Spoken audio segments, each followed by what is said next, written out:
Night in hollow stone always felt heavier than it should.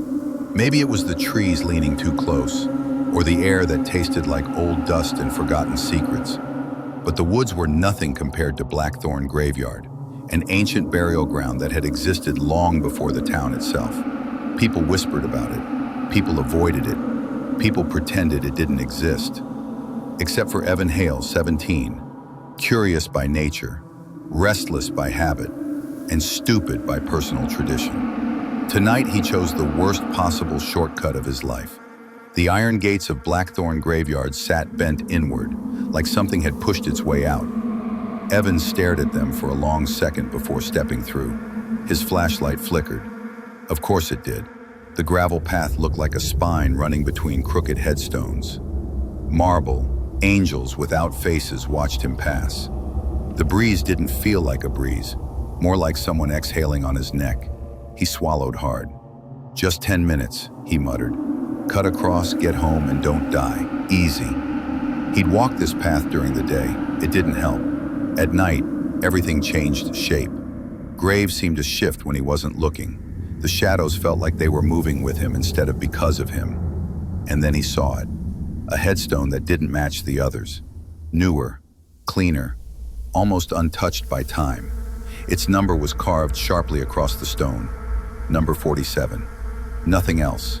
No name, no dates, just the number. His stomach tightened. He'd heard rumors. Classmates dared each other to look for grave 47, but acted like it didn't exist. Some claimed people disappeared after finding it. Others said the grave wasn't always there. He stepped closer. For some reason, the air around it felt colder than the rest of the cemetery. Evan crouched beside the grave, tracing the number with his eyes. That's when he heard it. A sharp, violent sound, like stone fracturing, bones snapping, or earth being ripped open. It came from directly beneath him. His breath hitched. He stepped back. The ground trembled, just a little, but enough that he felt it through the soles of his shoes. The soil shifted. Dirt lifted. And then, a pale, rotting hand burst out of grave number 47. Evan screamed and stumbled backward, falling onto the grass.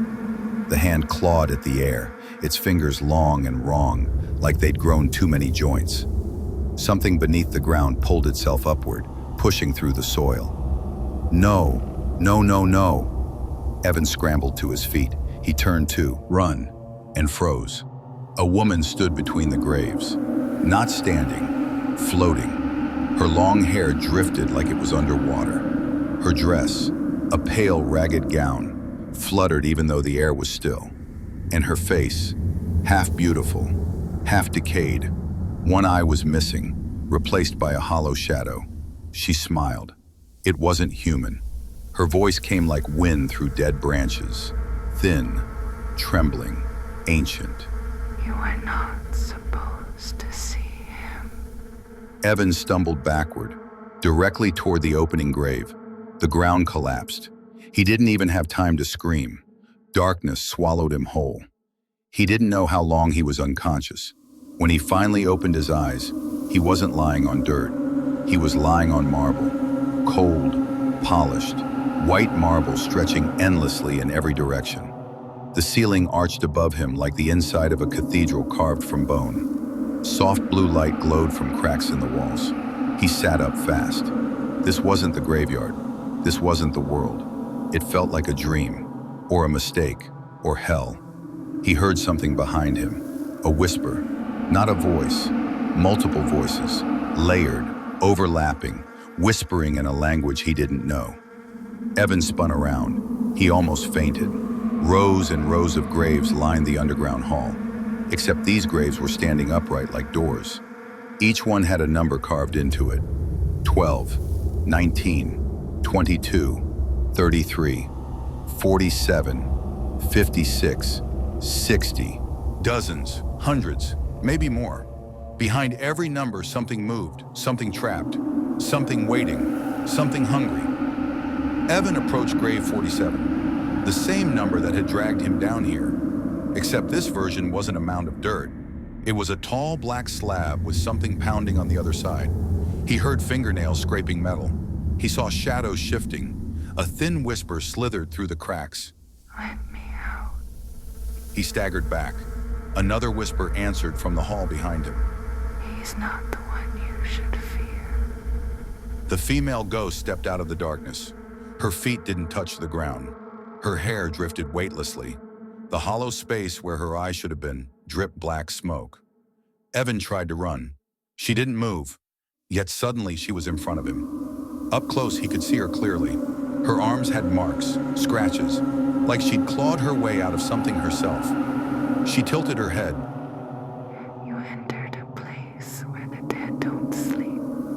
They wait. He tried to speak, but air refused to leave his lungs. Do you know why Grave 47 has no name? He shook his head.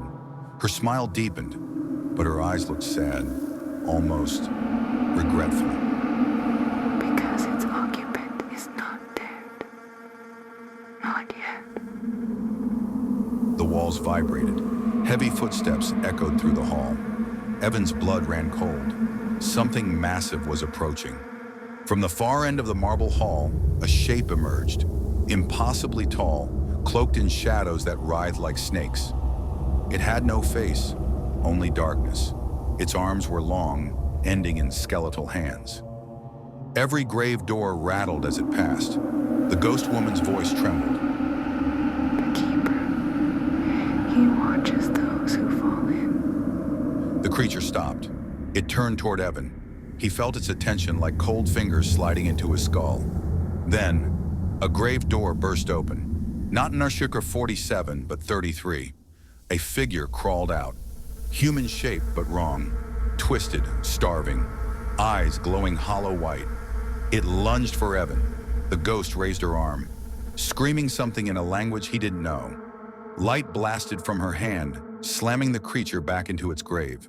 She grabbed Evan's wrist. Her touch was freezing. We don't have time. He stared at her. His voice finally returned, shaking. Why are you helping me? She hesitated, then whispered. Because once I was alive, and someone tried to help me. I failed them. The keeper's head snapped toward them. The marble floor cracked under its steps. The ghost pulled Evan toward a narrow corridor between the graves. If he reaches you, you'll become one of them. A numbered shadow. They ran. The corridor twisted like a maze. The air grew colder, the lights dimmer. Evan's lungs burned. Behind them, heavy footsteps chased relentlessly. Where are we going? Evan gasped. To the root. To the place where this world touches yours. To the only exit. They turned a corner and froze. The path ended in a massive cavern. In the center stood a pit, swirling with black mist and pale lights. It looked like a whirlpool made of souls. Evan whispered, "What is that?" The ghost answered, Jump and you return. Miss and you fall deeper. The keeper's roar shook the walls. The ghost turned to Evan. For the first time, her expression wasn't eerie or distant. It was human. You must go. What about you? She closed her single living eye. My body is long gone. I don't return. I don't belong. And listen. The footsteps thundered closer. Evan grabbed her hand. You're coming with me. She stared at him, startled. Then she smiled, a soft one, sad. If I fall behind, you don't stop.